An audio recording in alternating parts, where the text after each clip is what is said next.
Partai Kebangkitan Nusantara atau PKN resmi mendaftarkan diri ke Kementerian Hukum dan HAM. Partai yang diketuai oleh Igede Pasek Suardika diprediksi akan menjadi kendaraan politik ex-Ketua Umum Partai Demokrat Anas Urbaningrum. Dibentuk 2 hari yang lalu oleh mantan Sekjen Partai Hanura, Igede Pasek Suardika, Partai Kebangkitan Nusantara langsung mendaftarkan diri ke Kementerian Hukum dan HAM. Sekjen PKN Sri Mulyono mengatakan, partainya akan menentukan manuver politik mereka ke depan dengan berkonsultasi dengan ex-Ketua Umum Demokrat Anas Urbaningrum. Langkah politik kami tentu berkonsultasi dengan Mas Anas. Jadi kami berkomunikasi dengan Mas Anas ya mungkin sebulan sekali ya saya mengunjungi beliau ya. Konsultasi intens soal langkah-langkah politik kami dan beliau membimbing kami. Ada beberapa tokoh yang siap bergabung dengan kita, cuman mohon maaf saya belum bisa sebutkan hari ini ya. Yang jelas ada Pak Igede Pasek Suardika, ada saya yang teman-teman wartawan sudah tahu backgroundnya seperti apa kami. Lahirnya Partai Kebangkitan Nusantara yang diisi oleh loyalis Anas Urbaningrum dinilai untuk landasan politik Anas setelah bebas. Direktur Eksekutif Parameter Politik Indonesia, Adi Prayitno mengatakan, PKN disiapkan sebagai soft landing Anas Urbaningrum yang akan kembali ke kancah politik nasional. Namun sebagai partai baru, PKN memiliki tantangan untuk bertarung pada ceruk pemilih yang semakin menyempit. Anas Urbaningrum saat ini masih menjalani masa tahanan kasus korupsi sejak tahun 2014. Mantan Ketua Umum Partai Demokrat tersebut mendapatkan pengurangan masa hukuman menjadi 8 tahun penjara dan diperkirakan bebas tahun depan. Saudara saksi, ini soal kebenaran dan Ya, manuver politik loyalis Anas Urbaningrum membentuk partai baru bernama Partai Kebangkitan Nusantara dinilai sebagai sinyal akan kembalinya ex-Ketua Umum Partai Demokrat tersebut ke kancah politik nasional. PKN diprediksi disiapkan untuk karpet merah bagi Anas usai bebas. Elit Partai Kebangkitan Nusantara mengaku intens berkonsultasi dengan Anas untuk menentukan langkah politik partai. Sejauh mana PKN besutan loyalis Anas akan berkiprah ke depan. Benarkah jejaring politik Anas Urbaningrum masih cukup kuat? Saya akan diskusikan pada malam hari ini bersama dengan Bang Adi Prayitno, Direktur Eksekutif Parameter Politik. Selamat malam Bang Adi Prayitno, apa kabar? Selamat malam Reinhard. Baik. Alhamdulillah sehat selalu. Sehat selalu. Saya juga masih menunggu ini Bang Adi, ada nanti Pak Igede Pasek Suardika, Ketua Umum Partai Kebangkitan Nusantara yang akan bergabung bersama dengan kita. Jadi saya akan mulai dulu dengan Bang Adi. Anda membaca ini sebagai soft landing ya, Bang Adi, soft landing bagi Pak Anas kembali ke kancah politik nasional. Dilihat dari mungkin orang-orang yang mengisi Partai Kebangkitan Nusantara. Menurut Anda, ini masih cukup punya peluang yang kuat partai ini untuk bisa menunjukkan taringnya dalam kancah politik nasional? Satu hal yang pasti dalam politik itu Reinhard, bahwa dalam politik itu tidak ada kematian yang abadi. Orang yang disinyalir mati, dia bisa berulang kali hidup berulang dan selalu tumbuh dan eksis dalam kancah politik secara nasional. Dan itu cukup potensial terjadi pada Anas Urbaningrum. Nah, saya membaca PKN ini kenapa di berbagai media saya selalu mengatakan sebagai soft landing, tentu untuk menyambut kedatangan Anas. Kedatangan Anas nanti setelah bebas gitu ya, tahun depan. Anas setidaknya disambut oleh teman-temannya yang dulu sempat berjuang bersama-sama membesarkan Partai Demokrat, tentu dengan membentuk satu partai yang kita sebut belakangan Partai Kebangkitan Nasional. Apalagi misalnya kalau kita melihat di situ ada Pak Igede Pasek gitu, ada Sri Mulyono dan lain-lain yang kita juga tahu adalah sahabat-sahabat seperjuangan Anas yang sampai saat ini masih tidak habis pikir terkait dengan vonis yang cukup luar biasa diberikan terkait dengan Anas, terkait dengan kasus korupsi itu. Inilah yang kemudian menimbulkan satu keyakinan bagi saya bahwa PKN itu apapun judulnya akan menyertakan Anas menjadi bagian di dalamnya. Persoalan apakah Anas ini akan diusung maju ataupun tidak itu belakangan. Yang jelas Anas tidak kesepian setelah mereka memberikan satu karpet merah bagi saya itu yang berupa partai yang namanya Partai Kebangkitan Nasional itu. Itu yang secara umum bisa dilihat dari jauh dan terkait dengan PKN ini. Yang kedua tentu saja PKN ini itu bermimpi seperti partai-partai yang lain, lolos parlemen gitu ya, kemudian bertarung di pilpres, mendukung salah satu kandidat yang kemudian akan menang nantinya. Karena hakikat partai itu adalah bagaimana dia memperlebar ceruk pemilihnya dan kemudian adalah mengakumulasi kekuasaan. Dan itu melekat pada partai politik termasuk PKN. Tapi yang paling menarik bagi saya bagi PKN ini tentu ada sosok Pak Anas gitu, ada sosok Pak Gede Pasek di situ yang dulu sempat terlempar gitu, bahkan ada kesan dizolimi oleh Partai Demokrat. Ini yang saya kira memang orang selalu mengaitkan soal PKN, Anas Urbaningrum, Gede Pasek dengan beririsan dengan Partai Demokratnya kubu AHY. Oke. Nanti kita bahas lebih jauh soal ke situ. Tapi ini sudah bergabung dengan kita Bang Adi. Ada Pak Gede Pasek Suardika, Ketua Umum Partai Kebangkitan Nusantara. Pak Pasek, selamat malam Pak. Apa kabar? Selamat malam, Baik. kabar baik. Baik. Jadi saya sudah bisa menyebut Anda Ketua Umum Partai Kebangkitan Nusantara ya Pak Pasek? Ya, siap. Baik. Pak Pasek, langsung saja, benar bahwa partai ini memang disiapkan, bahasanya Bang Adi Praitno tadi, sebagai soft landingnya Mas Anas Urbaningrum yang akan bebas tahun depan, untuk karpet merahnya Mas Anas? Ya, memang kalau pasti bisa dengan dimensi ya. Tapi yang pasti, partai ini dibangun bahwa kita ingin memberikan partisipasi di bidang politik dengan ideologi yang lebih terang, lebih jelas terkait dengan nasionalisme kenusantaraan. Jadi kami lebih berarah ke sana. Kebetulan saja ini partai digagas oleh teman-temannya Mas Anas. Selama ini kan mungkin kita agak kesulitan mengartikulasikan politik tidak secara utuh kita dari awal. Kira begitu. Oke. Sehingga ketika kita membuat partai ini pun kita datang ke Mas Anas, di Restu, itu ingin partai ini betul-betul bisa menjadi manfaat bagi kita semua. Hanya untuk bagi Mas Anas saja gitu. Oke. Jadi secara kebetulan bahwa ini diinisiasi oleh orang-orang loyalis Anas Urbaningrum, bukan memang disiapkan sebagai kendaraan politik Mas Anas Urbaningrum ketika nantinya bebas pada tahun depan? Ya, saya kira begini, Mas Anas bebas pun, beliau kan masih terikat dan ponisnya di mana tidak boleh alias dicabut hak politiknya selama 5 tahun. Jadi kira partai politik ini tidak hanya diperuntukkan untuk Mas Anas saja, tetapi juga diperuntukkan bagi seluruh warga negara bangsa yang menginginkan Nusantara ini kembali bangkit, jadikan Indonesia ini menjadi negara unggul. Jadi hanya untuk Mas Anas saja, tapi untuk semua warga negara. Bahwa nanti Mas Anas menjadi bagian keluarga besar di sini, itu mungkin karena menganggap ketika banyak temannya, pada keperjuangannya di sini. Tetapi kepastiannya kan kita tunggu nanti, beliau keluar saja belum gitu. Oke. Tapi andil dari Mas AU ya, Mas Anas Urbaningrum, Pak Pasek, dalam pendirian partai ini sejauh mana andilnya? Yang kami dengar kan ini baru 2 hari dibentuk, tapi langsung diajukan ke Kemenkumham. Apakah benar memang baru 2 hari yang lalu, atau memang sebetulnya sudah beberapa waktu belakangan memang sudah mulai ada gagasan dan juga sudah disiapkan? Sebenarnya pergulatan sebagai orang politik itu memang partai. Hanya memang sejak dulu banyak alternatif yang dilakukan. Berdasarkan pengalaman, akhirnya kita semua berpikir kayaknya paling bagus memang kita membuat saja partai. Walaupun bukan bagian oligarki partai yang punya demokrasi monarki ataupun demokrasi kami hanya demokrasi pergerakan saja, tapi dengan modal nekat ini kita coba rinci.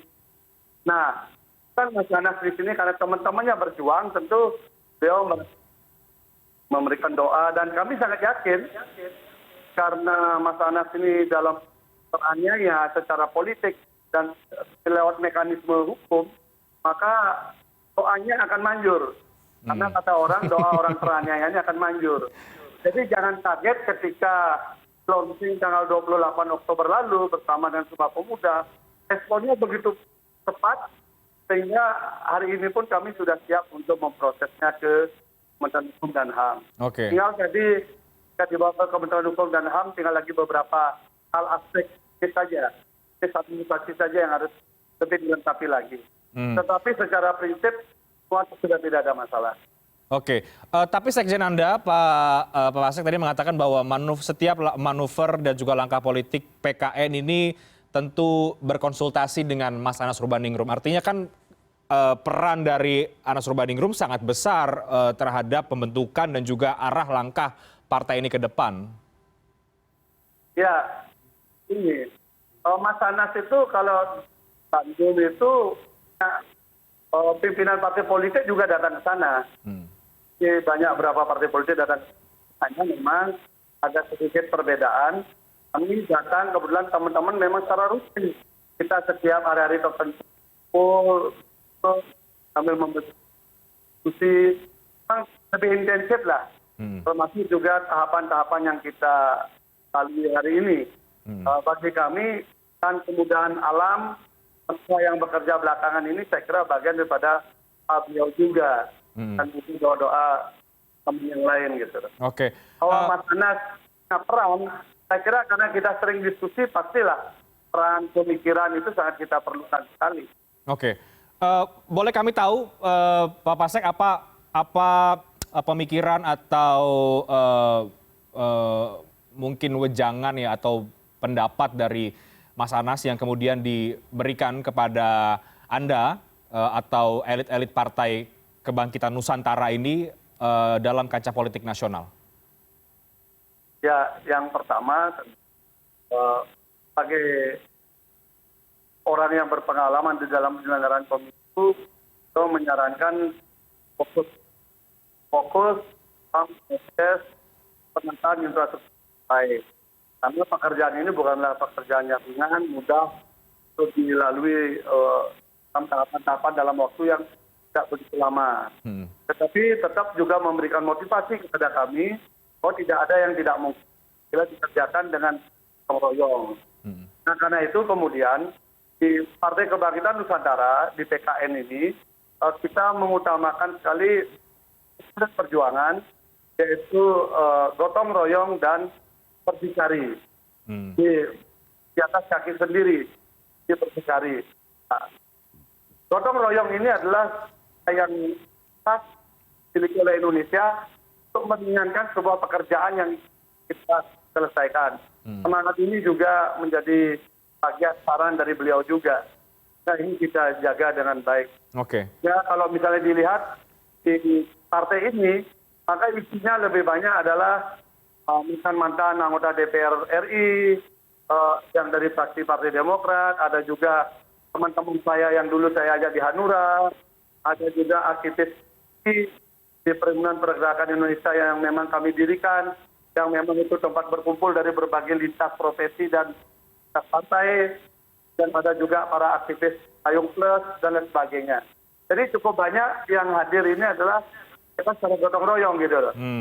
Oke. Nah, nilai itu yang diajarkan oleh Mas Anas juga. Baik. Pak Pasek, siapa saja sih tokoh-tokoh yang masuk ke dalam Partai Kebangkitan Nusantara ini selain Anda dan Pak Mulyono ya? Kalau Sekjen Anda kan tadi belum berani untuk menyampaikan siapa-siapa orangnya. Mungkin kalau Ketua Umum yang bicara lain cerita ini.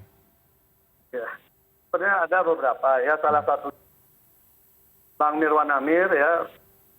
Kebetulan beliau juga dulu salah satu pimpinan alat kelengkapan di PKRI, saat di fraksi Partai Demokrat, itu juga menjadi posisi secara umum.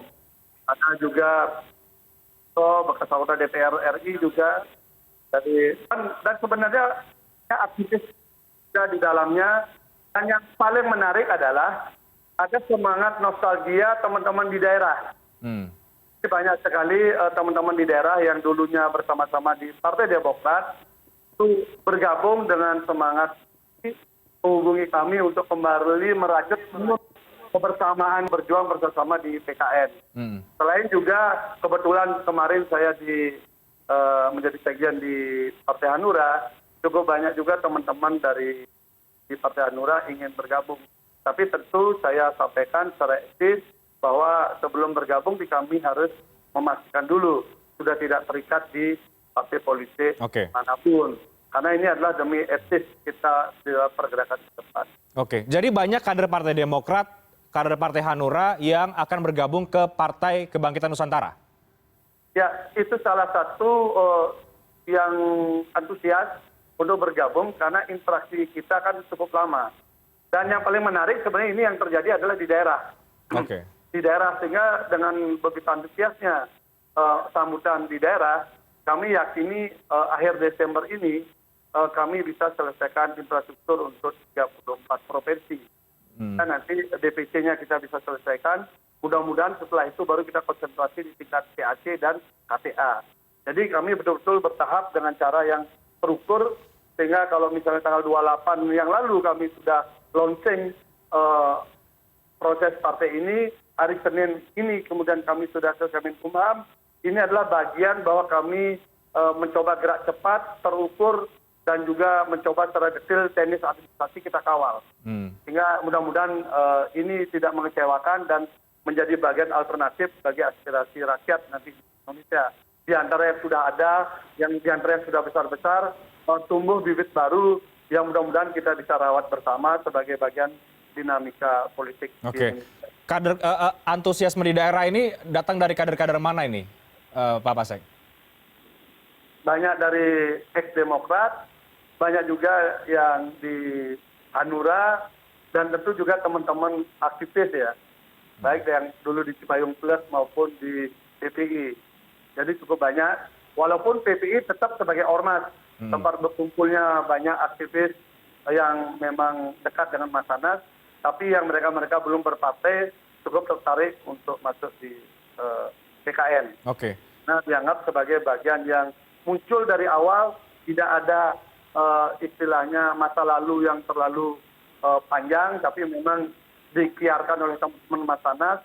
Lalu ya kalau ke depan kemudian bisa menjadi sebuah bagian perjuangan besar, saya kira ini sangat menarik. Oke, termasuk ada kader Demokrat kubunya Pak Muldoko misalnya, kan kita tahu bahwa belakangan juga sedang ada konflik ya antara ex kader Partai Demokrat yang kemudian membuat yang mengklaim memiliki kepengurusan Pak Muldoko dengan Partai Demokrat versinya AHY begitu. Ada kader-kader ex itu yang kemudian bergabung ke dalam partai Anda? Saya tidak mengerti ya, karena saya tidak begitu concern terhadap konflik yang terjadi antara di Partai Demokrat, baik kubu dari Mas AHY maupun dari Pak Muldoko, karena kami tidak terlalu tertarik di sana. Ketertarikan kami lebih pada bagaimana kita mengartikulasikan pemikiran-pemikiran politik, ide, gagasan yang selama ini terbendung untuk kita ikhtiarkan menjadi partai politik.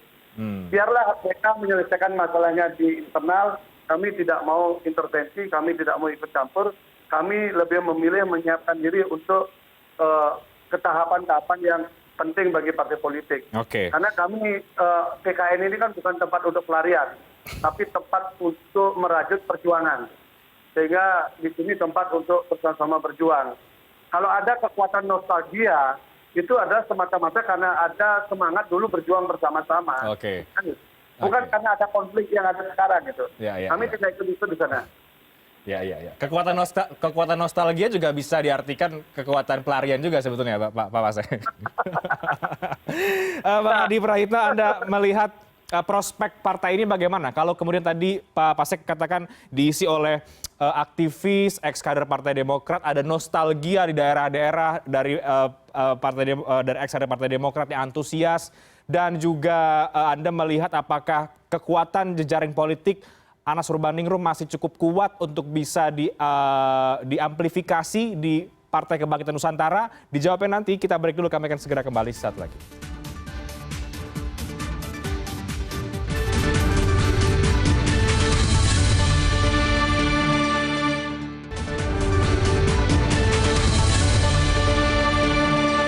Langsung ke Bang Adi Prahitno, tadi sudah kita dengarkan apa pernyataan dari Pak Pasek ya berkaitan dengan Partai Kebangkitan Nusantara. Bagaimana Anda melihat prospek partai ini yang kemudian akan diisi oleh banyak aktivis, ex-kader Partai Demokrat, Partai Hanura juga, dan ada nilai-nilai yang kemudian diambil dari apa yang disampaikan oleh Mas Anas Urbaningrum dalam pergerakan partai ini ke depan? Saya kira ada dua hal ya, Reinhardt. Pertama, PKN itu setelah resmi mendaftarkan diri ke Kemenkumham, pertama yang mesti dilalui itu apakah nanti akan lolos verifikasi faktual atau tidak. Saya cukup memahami kenapa PKN itu gerak cepat, 2 hari deklarasi langsung daftar, karena tahun depan itu sudah memasuki verifikasi partai politik. Itu jalan terjal pertama yang akan dilalui oleh PKN dan partai-partai baru yang lain yang tidak lolos ke Senayan. Verifikasi faktual ini bukan perkara gampang, karena persyaratannya kalau melihat undang-undang partai politik itu cukup berat. Minimal misalnya dari segi kepengurusan, soal komposisi perempuan gitu ya, yang disebut dengan politik afirmasi, itu tidak gampang. Itu yang kemudian menjelaskan kenapa begitu banyak partai politik baru, verifikasi faktualnya tidak lolos, seperti partainya Bang Haji Roma Irama beberapa tahun yang lalu. Itu jalan terjal yang pertama. Yang kedua tentu jalan terjalnya sangat terkait dengan lolos ke Senayan. Karena apapun judulnya, ambang batas parlemen yang 4 besar, ini tentu membuat PKN itu harus berdarah-darah perjuangan politiknya. Tentu salah satu modal sosial politiknya adalah Anas Urbaningrum, Gede Pasek, gitu, Sri Mulyono, dan lain-lain yang dulu sempat pernah membangun success story Partai Demokrat. Apapun judulnya saat ini, Anas Urbaningrum itu adalah ketua umum Partai Demokrat yang sempat membuat partai ini menjadi partai penguasa. Yang menarik bagi saya adalah statementnya Bang Gede Pasek itu yang dikutip oleh berbagai media hari ini. Ya kita selalu berkonsultasi dan meminta doa kepada Mas Anas. Itu kan kutipan di media. Karena doa orang yang teraniaya seringkali terkabulkan.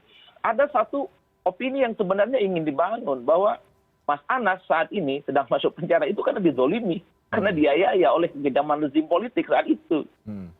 Itu satu hal sebenarnya pesan politik yang sebenarnya bisa dibaca secara transparan kenapa PKN ini ada. Makanya kemudian saya sebut ini sebagai soft landing terhadap Anas yang sebentar lagi akan lolos. Persoalan Anas itu nanti sebagai apa, itu lain hal. Tapi yang jelas, Anas yang sudah dipenjara kurang lebih 8 tahun, itu tidak akan mati karir politiknya. Apapun nanti posisi Anas, entah sebagai penasihat spiritual, entah sebagai konsultan, itu nggak penting.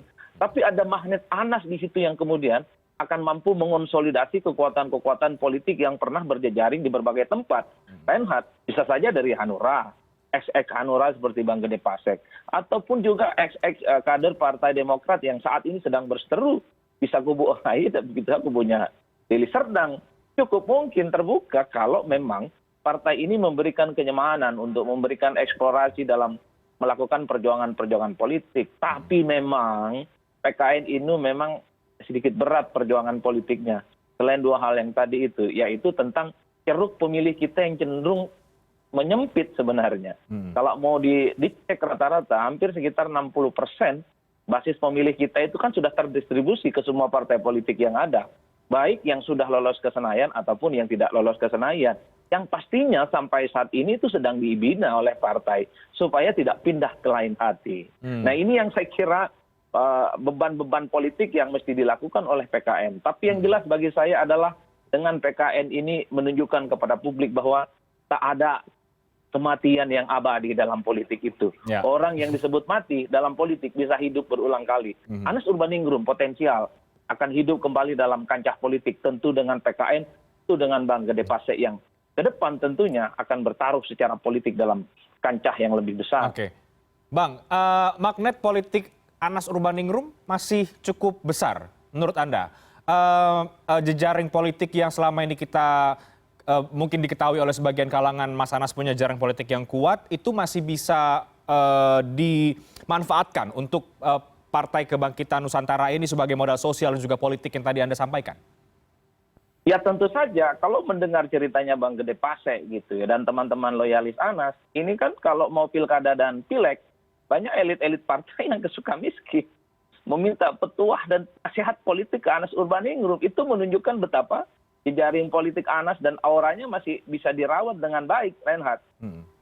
Yang kedua tentu saja, di tengah hingar politik yang serba tidak menentu, Anas tetap menjadi, saya sebut sebagai sentrum politik yang selalu memancing perhatian.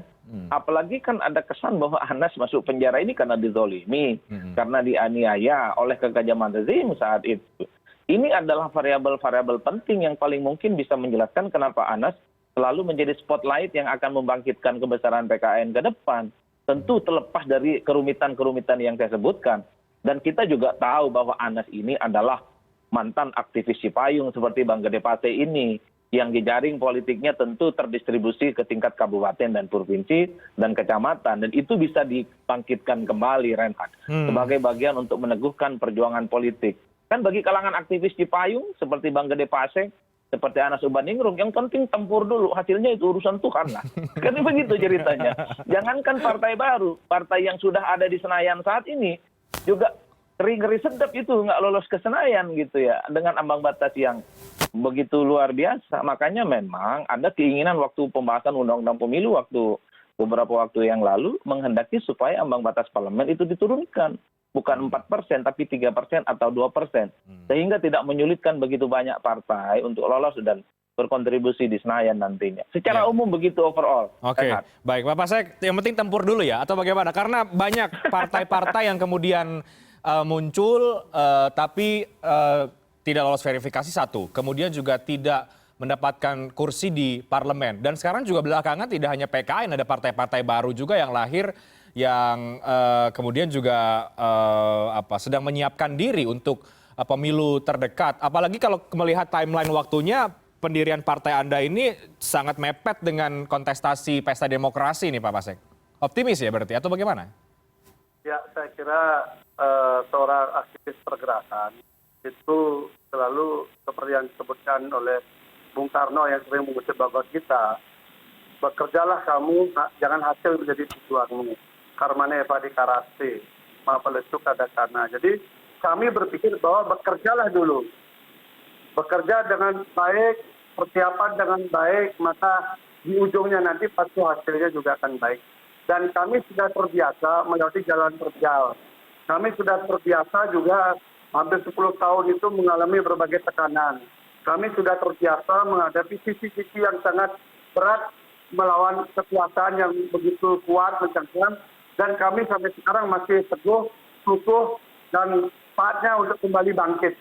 Jadi saya kira modal-modal mental kami di dalam konteks berkompetisi secara politik, secara mental kami sudah siap. Yang memang belum ada adalah kapital. Karena itu kapital itu kami ubah menjadi kekuatan gotong royong. Jadi jangan kaget kalau nanti di PKN ini, mereka yang masuk di PKN atau mereka yang simpati ke PKN, dia akan membuat atribut-atribut sendiri.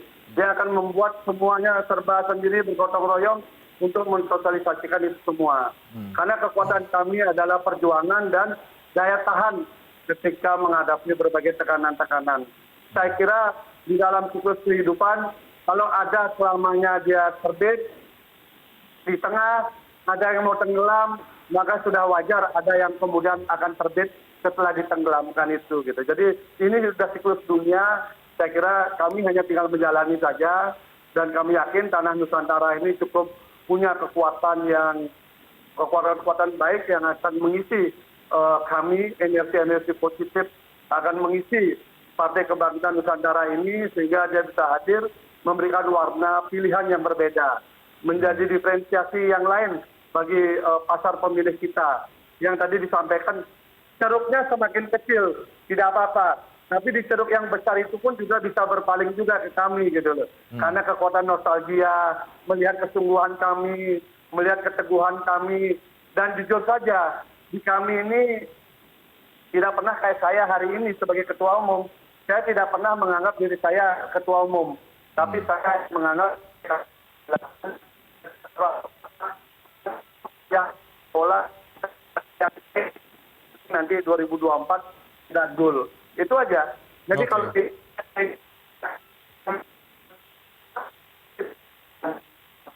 karena bagi kami adalah yang penting goalnya, bukan posisi kapten kesebelasannya. Ini yang kami bangun, tradisi yang kami bangun di PKN. Sehingga kami tidak pernah berebut jabatan, semua bahkan teman-teman itu meminta saya untuk menjadi ketua umum, itu pun sebenarnya bagian pada kebersamaan itu. Sehingga saya kira inilah modal kami, di tengah banyaknya kelemahan kami, pertama waktu yang sudah mepet, kedua kami secara kapital tidak begitu kuat, tetapi kami punya semangat, kami punya jaringan, dan kami yakin ada restu Tuhan di dalamnya sehingga ini dimudahkan. Oke, dengan kekuatan kapital yang tadi Anda katakan juga belum cukup besar, bagaimana membangun atau menuju ke goal itu, Pak Pasek? Karena tentu dalam politik juga mungkin tidak cukup saja sekedar membuat partai berdasarkan nostalgia kan. Tentu ada kalkulasinya. Apakah kemudian magnet politik dari Anas Urbaningrum lagi kah ujung-ujungnya? Jadi itu yang saya katakan. Secara kapital kami tidak kuat, tetapi kami punya semangat yang namanya gotong royong. Kekuatan gotong royong itu akan mengalahkan kekuatan kapital. Karena terbukti hari ini ada beberapa partai yang dikuasai oleh kekuatan kapital, dia jeblok. Dia tidak begitu banyak memperoleh suara, tidak linear dengan biaya yang dia keluarkan. Kenapa? Karena dia tidak punya daya tahan di dalam perjuangan politik. Tidak punya pergerakan yang masif seperti hanya para aktivis. Kami punya itu. Karena itu ketika ada sedikit sentuhan dengan kekuatan gotong royong, maka kami yakin ini bisa selesai dengan cepat. Karena itulah kami bisa sampaikan bahwa walaupun hari ini kami baru dari tanggal 28 ke hari ini tanggal 1 November, kami sudah yakini bulan Desember itu infrastruktur politik kami sudah bisa selesai. Kenapa? Karena sampai malam ini pun kami tetap bekerja untuk menyiapkan struktur yang sampai terus berkembang ke bawah. Bahkan ada di beberapa daerah kami harus uji dulu. Ada 3-4 calon yang harus kami mempertimbangkan mana yang harus kami pilih. Bagaimana bisa mensinergikan mereka semua. Ini justru menjadi hal yang unik bagi saya, di mana kok begitu besar antusiasme masyarakat. Mungkin karena mereka tahu bahwa Mas Anas sudah cukup lama tirakatnya. Sudah cukup 8 tahun dibuat menderita. Jauh dari hiruk-pikuk politik. Masyarakat tampaknya merindukan ada beliau untuk ikut mewarnai dinamika yang ada ke depan. Sehingga tidak lu lagi, kira-kira begitulah. Paling tidak ada warna-warna lain lah untuk menghidupi pemilu nanti. Gitu. Oke, nah warna yang akan diberikan PKN, Partai Kebangkitan Nusantara dan juga Mas Anas Urbaningrum untuk pemilu 2024 akan seperti apa, Pak Pasek? Karena sekarang semua kekuatan politik sudah melihat ke arah sana. Apakah kemudian juga PKN dan juga Mas Anas Urbaningrum juga punya peneropongan tersendiri di tahun 2024? Ya tentu. Kami kan punya tradisi biasa diskusi gitu. Jadi diskusi dengan berbagai literasi, dengan berbagai informasi kami olah, sehingga kami punya kajian-kajian dan analisis-analisis kira-kira tren masyarakat ke depan itu kemana arahnya. Dan saya punya keyakinan, titik jenuh masyarakat terhadap kekuatan politik kapital itu sudah mencapai puncaknya. Karena ujungnya adalah sesuatu yang tidak produktif bagi rakyat. Sehingga rakyat pasti akan mencoba kembali ke alternatif seperti di masa-masa perjuangan dulu. Bagaimana Sumpah Pemuda, bagaimana kemudian topik kita merdeka, itu bagaimana semua politik adalah politik perjuangan di sana. Yang ditawarkan adalah politik pergerakan, tidak politik kapital di situ. Dan kami mencoba masuk di ranah itu. Dan saya melihat ada kerinduan untuk anak-anak bangsa untuk masuk ke ruang pergerakan politik perjuangan dan perjuangan untuk bersifat pergerakan. Tidak lagi mereka diiming-imingi sembako, apalagi macam-macam iming-iming materialistis. Tapi dia ingin lihat adu dialektika dan konsep kemana arah pembangunan. Dan kami sudah jelas kebangkitan Nusantara itulah untuk menjawab Indonesia unggul. Oke, PKN atau Mas Anas akan ikut-ikutan kemudian mendukung atau melihat siapa calon-calon yang kemudian saat ini sudah mulai agak genit-genit tampil di ruang publik di Pilpres 2024, Pak Pasek? Kalau di bahan diskusi, apapun yang berbau politik pasti kita diskusikan. Tetapi kami hari ini PKN fokus dulu ke urusan verifikasi. Seperti yang tadi sampaikan Mas Adi. Jadi kami betul-betul berhitung bahwa fokus kami hari ini adalah bagaimana pembangunan infrastruktur, pembangunan persyaratan, dan setelah itu baru kita bicara yang lainnya. Dan saya kira ketika partai ini tumbuh kembang dengan baik, para kandidat pun mungkin akan menawarkan visi-misinya kepada kami dan tentu kita akan diskusikan bersama. Jadi kami tidak dulu terjebak pada figur, tapi kami fokus pada PKN-nya saja. Bang Adi Praitno, menurut Anda bagaimana kemudian warna yang akan bisa diberikan oleh Pak Gede Pasek dan kawan-kawan termasuk Mas Anas Urbaningrum menuju ke tahun politik 2024? Ini cukup signifikankah atau cukup bisa berpengaruh sebetulnya? Saya tetap dua hal argumennya. Pertama, kerja-kerja politik PKN itu harus punya diferensiasi politik dengan partai yang lain. Kalau partai itu punya kecenderungan sering main di akhir, main di tikungan, dengan kekuatan-kekuatan politik, logistik, kapital, sembako, kerudung, dan seterusnya, tentu PKN yang nilai tidak punya logistik itu harus memainkan peran politik yang sebaliknya. Bagaimana caranya? Harus selalu hadir dalam setiap keluh nafas perjuangan rakyat yang saat ini semakin sulit berkelahi dengan hidupnya, Reinhardt. Jadi politik bagi PKN itu jangan 5 tahun sekali. Tapi politik itu adalah day to day, berkomunikasi dengan rakyat, berinteraksi dengan rakyat, tentu memperjuangkan nasib mereka. Kan itu yang sebenarnya ingin dirasakan langsung, supaya peran-peran partai politik sebagai akselerator kepentingan itu nyata. Kan selama ini memang kenapa banyak partai itu bermuara pada logistik, karena mainnya di akhir. Rakyat disentuh dengan uang, dengan beras, gitu, dengan kerudung, dengan bantuan-bantuan logistik yang lainnya. Makanya itu diferensiasi politik yang mesti diberikan oleh PKN. Ya mulai verifikasi faktual inilah PKN harus bekerja. Selami kehidupan politik masyarakat kita yang saat ini sulit menghadapi pandemi, krisis ekonomi, susah bekerja, gitu, termasuk akses terhadap kesehatan, harus dibantu. Sekalipun tidak memberikan langsung PKN, minimal membantu, memudahkan untuk mengakses kesehatan. Minimal memudahkan untuk membantu bagaimana akses terhadap pertumbuhan ekonomi. Kemudian sumbangan UMKM dan seterusnya dan seterusnya. Yang kedua, kalau mau pakai jalan pintas nih, PKN biar gampang, bajak aja pemilih Partai Demokrat, selesai itu. Nah itu paling gampang, karena apapun judulnya, Anas adalah mantan ketua umum Partai Demokrat. Tempat membesarkan, di mana jejaring politiknya juga Demokrat ada. Nah bagi saya, kalau mau pakai jalan pintas itu, tinggal tos-tosan aja dengan Partai Demokrat. Kalau lebih kuat, lebih hebat, nah pasti akan gampang lolos ke Senayan. Minimal suara Demokrat yang 8% hari ini bisa dibagi 2. 4% ke Demokrat, 4% ke PKN. Tepat tahu itu bisa dilakukan. Oke, cukup mengancam dong berarti untuk Partai Demokrat, atau tidak? Tentu saja keluarnya Pasek gitu, keluarnya Sri Mulyono, kemudian Anas, dalam banyak hal itu kan juga akan menjadi efek yang cukup serius bagi Partai Demokrat. Apalagi di tengah gonjang anjing dualisme yang sampai saat ini belum kuat.